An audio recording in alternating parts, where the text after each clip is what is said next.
Hello, Magnify Sisters. It's your friend, Brooke Walker. When President Nelson shared his conference address, Joy and Spiritual Survival, back in October of 2016, he said this: "Each of us has likely had times when distress, anguish, and despair almost consumed us." And then he asked, "Yet we are here to have joy?" Yes, the answer is a resounding yes, close quote, indicating that we are built for joy. In fact, today's guest, Lisa Valentine Clark, even commented that it's our birthright. But it can sometimes feel out of reach, especially if we are feeling nearly consumed, like President Nelson said, by our daily trials. So how do we set our sights on joy? Well, Lisa put it this way: joy is a creative act, not a formula. I can't wait to pick her brain about what that means. Lisa Valentine Clark, we know, we love. You know her as the host of The Lisa Show, the Council of Moms, and from BYU's Random Acts. She's a comedian, a mom, a podcast host, and an improv extraordinaire. That will probably come up in our chat today. She's been on this podcast a few times before. In fact, last time we chatted, Lisa, that was when you said that line. I'd never heard it before. You said, "Joy is our birthright." And I have thought so long and hard about that. I've quoted you many times in the last many months, and no pressure, but I find that every time I get the chance, the gift to chat with you, I feel like there's a pick-me-up line like that just kind of mind bombs into my world. So no pressure, Thanks. sister, but I want one of those today. Can we have another one of those? You got it. Anything could happen. I love learning from you. And you're so open and willing, but joy being our birthright, we're going to dive into that and kind of expand on that. And your perspective on this topic of joy is going to be articulated in a book coming out next month called Made for This. But for you, why joy, Lisa? Why do you find joy is a choice worth striving for and a choice worth making? I think most of all because I have lived a life full of joy and abundance of it. And when I have found those moments where I didn't think that it was possible, where I felt absolutely, like President Nelson said, consumed by distress, anguish, despair, consumed by it, the thing that got me through those moments was knowing that it was temporary and that my equilibrium, my natural state of being was intended to be one of joy. Your baseline. That was my baseline. So even when that baseline felt almost unreachable and impossible. Impossible. You clung to the fact that that's where you wanted to end back up. Well, and as I studied, and as I thought about it, and as I didn't live with it, I thought, is this possible? And having the hope for it and studying it gave me the intellectual idea and knowledge that, yeah, this is actually what it's all about. This is the focus of how I want to live my life. This is the purpose. This is God's purpose. Then I was more determined then to look at it in a different way to be able to achieve it again. Okay, I love that you described it as an intellectual process, because when we say just the word joy, people think of like heel clicking, skipping, dandelions blowing. It feels like this very emotion-laden experience. Mm-hmm. You're describing kind of an analytical approach. Like, no. Yeah. I know I can feel this. I know I meant to feel this. So you almost calculated your way back to that vibe. Yeah. Well, I mean, I think anyone who's gone through deep despair, agony, depression, grief knows that part of the way that you learn to live with it or live through it is by not always trusting your feelings, right? And also not trusting every thought. So I found a lot of like, let's just break this down intellectually and experiment on it. You know, in the scriptures, it says experiment on the word. I take it like literally in a sort of a scientific sense too, of let's try this out. And the more that I've learned, the more that I've studied, the more that I've had experience with this, I realize that it's not just a nice byproduct of making good choices, but that joy is our birthright. It is our intended baseline from loving heavenly parents. I love it. I love it. Today feels like, we've been peeling back the layers these last several weeks. Today feels like a crack it open, because you're coming forward with this idea that we can not just choose joy. That's kind of the first step, but we can create joy. We can produce joy. You and I are both producers in other jobs and spheres. Yep. And so this kind of really appealed to me, this idea of producing or creating joy. Speak to this challenge. Well, I think that the way that we see joy is sometimes we limit it to an emotion, to a state of Yeah. being. Like, I feel happy. So that's joy. I'm feeling joyful. And yet I think in its purest sense, I feel like it's when you're almost like not conscious of it. I think it's synonymous with being in that creative flow that artists talk about. And I've certainly experienced. And you don't need to be an artist with a capital A of, I'm a painter and I make my living, creating art. I think that we are all artists, and that this is the lens with which I see the world, and which I feel like our heavenly parents, created us. We call them our creator. And so I take that literally. And so, yes, it's a choice, but it's a choice to do something, not just to sit and wait for it to distill upon us as the dews from the heavens, right? Like that this is something that we actually create. And the way that I have found in my desperateness to create more joy in my life at a time when for the first time didn't come very easily for me, I found it connected all these like creative arts that I enjoy, getting lost in the joy of that and doing that, actually creating something out of nothing is I think the way that it runs parallel to living a joyful life and creating that joy. And that is something that we can all access. And so when we Yeah. think about joy, I think a lot of times we think about our life circumstances, getting through something, overcoming something. And that certainly is. But I think, sometimes outside circumstances are so difficult to control and to manipulate. I haven't had any luck with that. But what I have had luck with is creating something new that has never existed before out of nothing, playing, engaging, acting, painting, singing, laughing, creating a new life, creating a different phase of life, rearranging a room. I mean, it can be anything, really anything in creating. As you were talking, my mind was going back to a day like, I don't know, I think it was my last maternity leave. So 2 babies ago, but I remember this particular day, partly because I think I cemented it with an Instagram post, right? It actually happened because I put it Right. on the gram.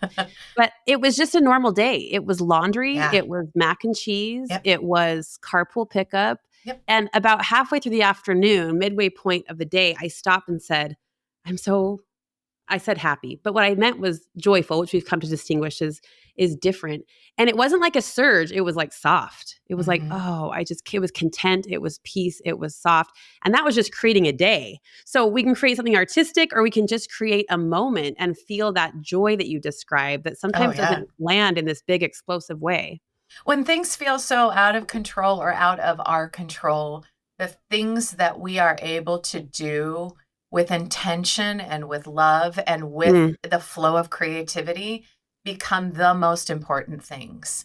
yes. So I think one of the biggest compliments that I've ever gotten in my whole life is when people walk into my home and they say, it feels really loving in here.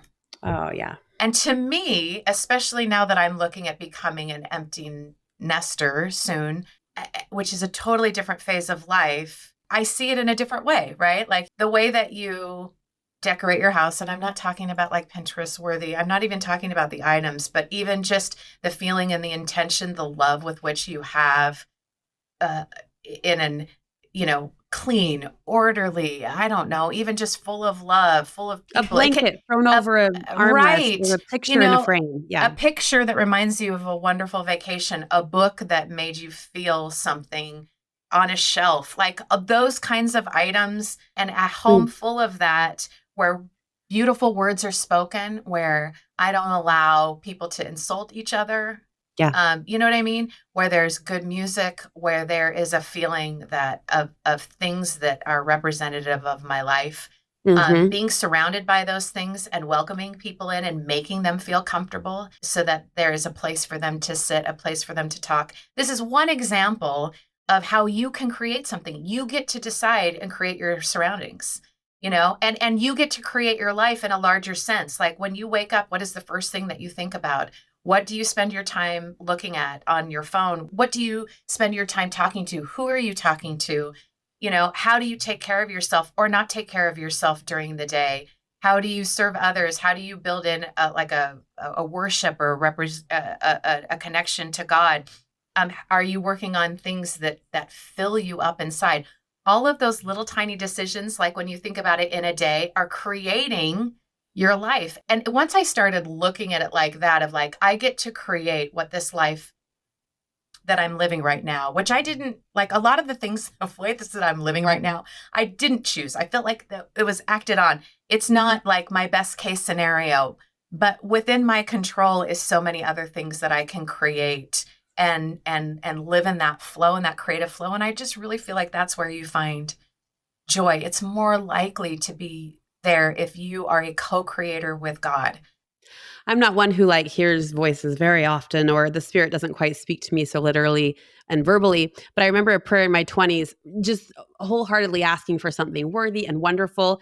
And that prayer concluded, and I got up, and I think it was my voice as prompted, probably by God. But the thought came, what are you doing about it? Like, it's such a basic principle. Like, Yeah. what, you know Yeah. what I mean? What are you doing about it? Like, you just spent 5 minutes on your knees, and yeah, those were beautiful wishes, dreams, hopes, asks, requests. What are you doing about it? That's kind of what you're describing as we set out to bring joy, create joy, produce joy in our lives. Yeah, and I think that beyond that, once you do that, and you're saying, I'm willing to do, and because sometimes they're like when you have a broken heart, like it's hard to like, well, how do you fix that? Like I can't fix that on my own. I've got to like put that on the altar and ask about that. But what the creative process has taught me in that is that as you're creating a life that is joyful, where you feel like you can be healed, where you feel like you can be sustained, those kinds of desperate prayers.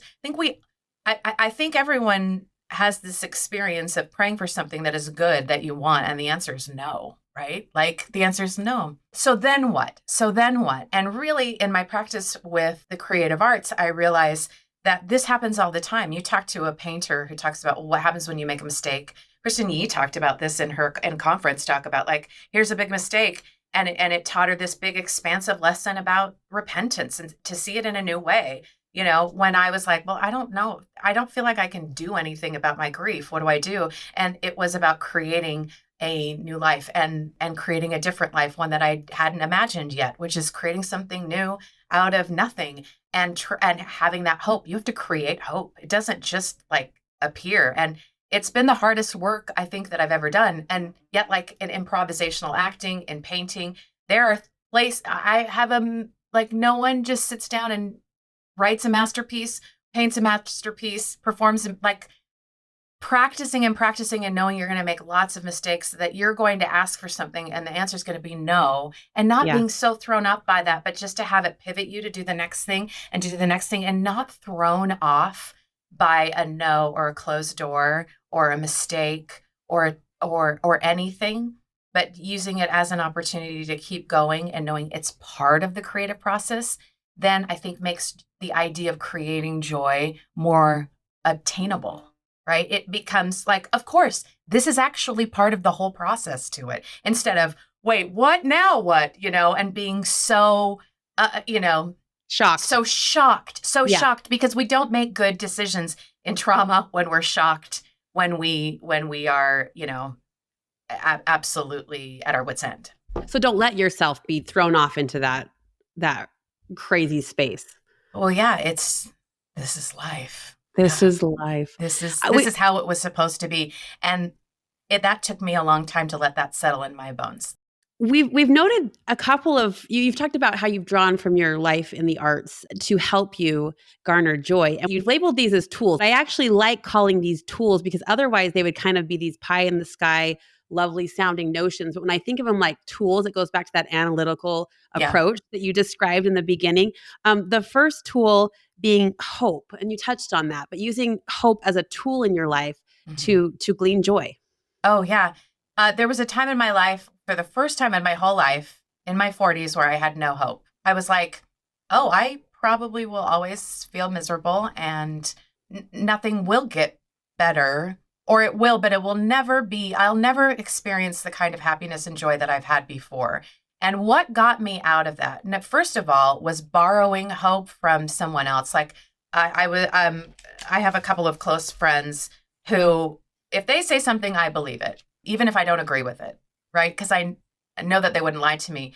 That's a And good I friendship. and I remember my friend saying, like, I know you feel that way, but I know that that's not true. And I thought, that kind of cracked it open of like, I know she's not lying to me and she's not giving me platitudes. So intellectually, that could be true. And if it could be true that I maybe could have hope, that is the birthplace of hope, right? But Like that was a that point is zero zero just, one percentage, yes. maybe. Yeah.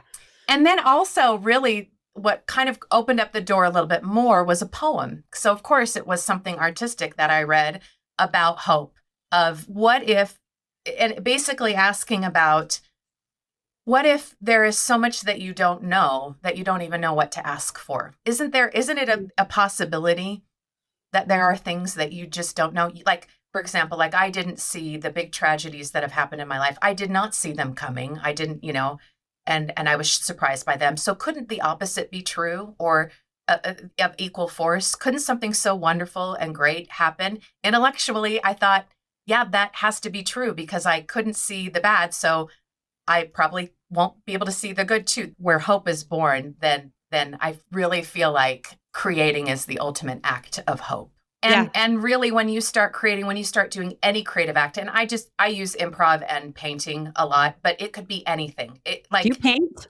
well, I try to, and Okay. here's my like, because my taste, what I like, what I think is good painting, my abilities have not caught up to that yet. So it is an act of hope every time I paint. No, really, because how many times do you let like your imposter syndrome and your self-doubt stop you from doing something that could bring you joy, that could bring you hope, that could bring, make you better? Yeah. You have to practice. Practicing that is my hope that someday I will get to the level that where I will really like it, like what I produce. But I like doing it because I feel like it's a small way. It's like a metaphor for like creating the life that I want, in the sense of like, I'm doing the things that I know will bring good things that I like, even Uh-huh. if I'm not where I really want to be or where I hope to be. There's still joy in that process. Yeah.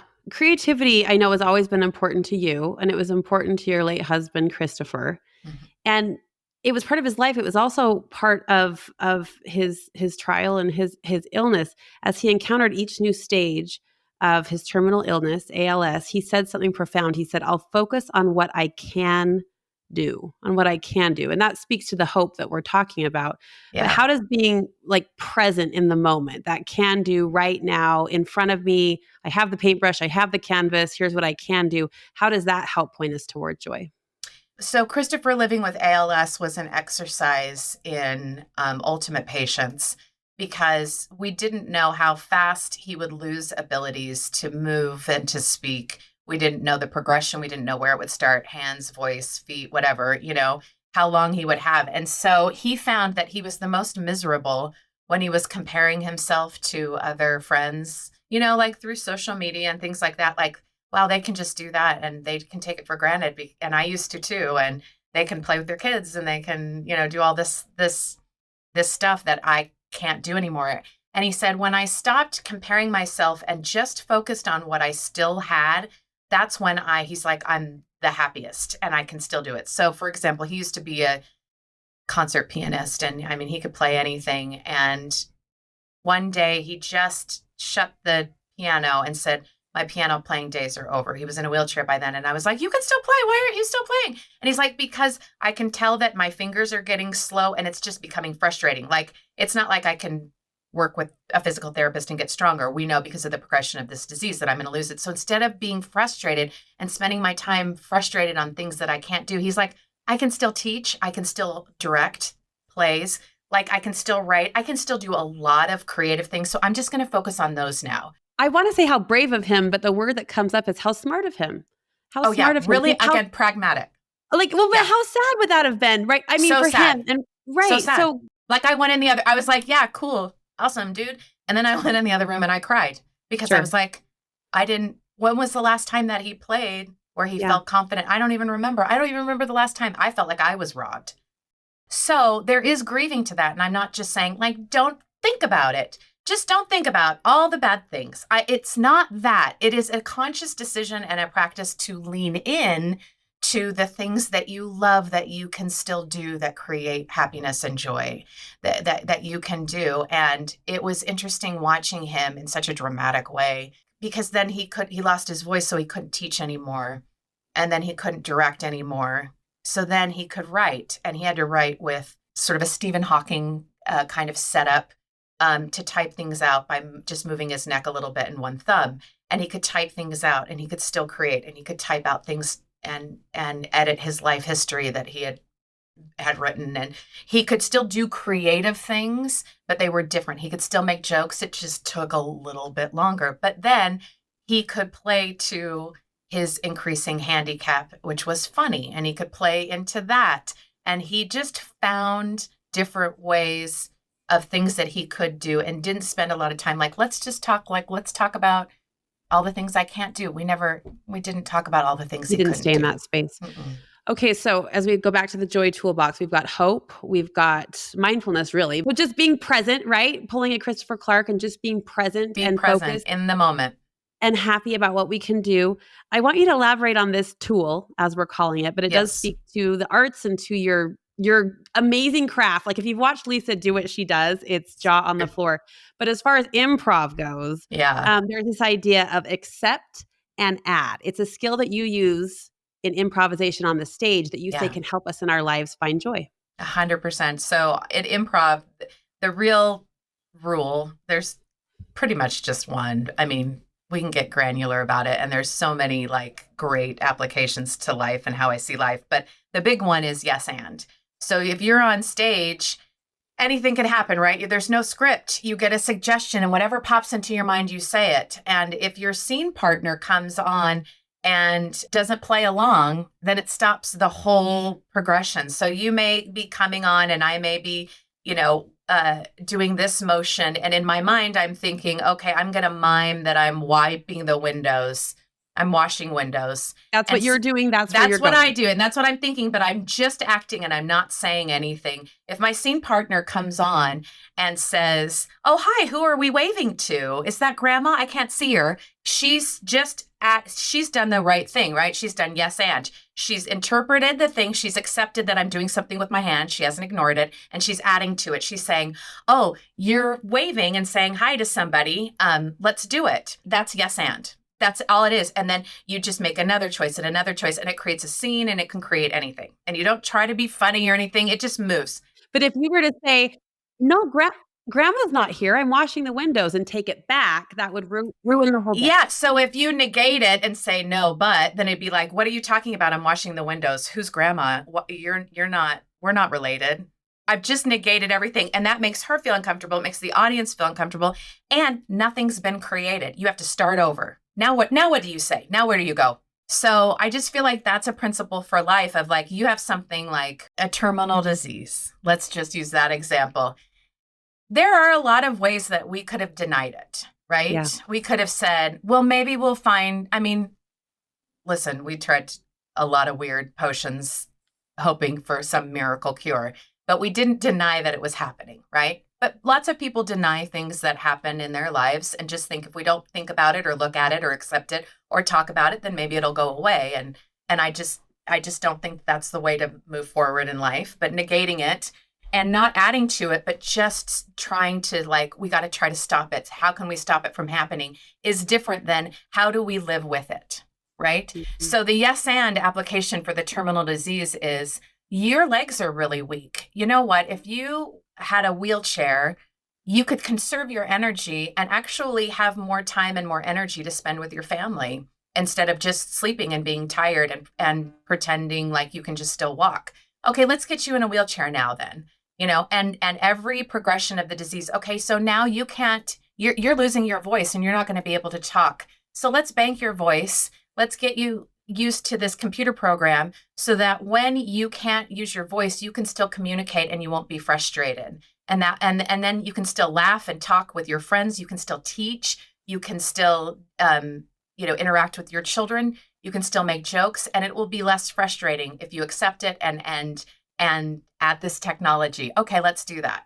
And Christopher, he's like, it's so interesting because I didn't want people to think I was handicapped, and I was so resistant at first. But then when I figured out how easy it made my life, and it gave me more energy to do the things I love to do, like creating and being with people, then I saw the wisdom in it. But it takes a lot of humility to live that way. It takes a lot of humility. You're describing that and I'm thinking, but what if the yes and is so sad and so hard and It so is. challenging? It is. That's life. That's life. There we go. Well, as I think like know to the say, title of this conversation. That's showbiz, baby. And there is a time and a place too, because I think a lot of pushback that I get about like, or hesitation to really want to lean into this idea that joy is a creative act and to think about it in creativity. And this yes and building to it is that you're ignoring the negative. And or you're ignoring your like hard feelings like depression and grief. If you are really living in a yes and, that is part of it. That it is not the exception getting you out of the creative phase. It is in it. Just like when you paint, you're going to make a mistake. Just like when you're in improv, you're going to give an offering that's dumb that you wish you could take back. You're going to missay a word, forget somebody's name. It's part of the whole creative act. And so instead of being surprised and shocked by those feelings of frustration and depression and agony, President Nelson said, where you feel like you're going to be consumed by like grief and your feelings, which were Christopher and I both had those moments during that as we're trying to do it. But as you accept that and feel your feelings, anybody who's experienced grief knows that the harder you try to suppress it, the bigger it's going to just smack you in the face, like a beach ball that you're trying to shove under the water.